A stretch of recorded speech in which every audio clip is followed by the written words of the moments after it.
Now here once again we're in that story of David and Goliath. David has seen Goliath. You know, Goliath is anywhere from 9 to 13 feet tall. David is a young teenage boy, and all the rest of the armies of Israel have fled from Goliath, afraid of him.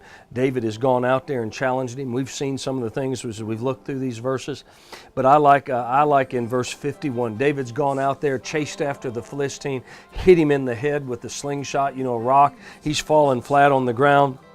And it says in verse 51, therefore David ran and stood over the Philistine, took his sword and drew out of its sheath and killed him and cut off his head with it.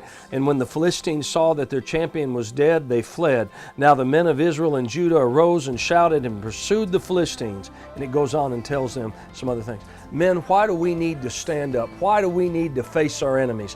Why do we need to maybe challenge some of those things that have belittled us and some of those things in our culture and life? Why do we need to stand up and face these? I'll tell you why.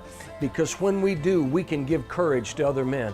Other men can see what we've done and see our courage and follow our example. These men, the army of Israel, had stood back. They were afraid of Goliath.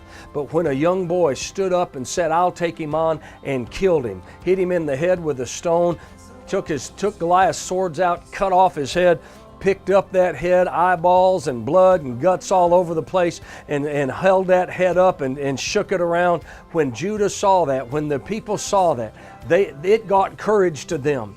So I want to challenge you, men. One of the reasons that we are men and we should be courageous is because when we face our enemies, we beat our enemies, and other people see it, it'll give courage to them that they can fight and they can win too.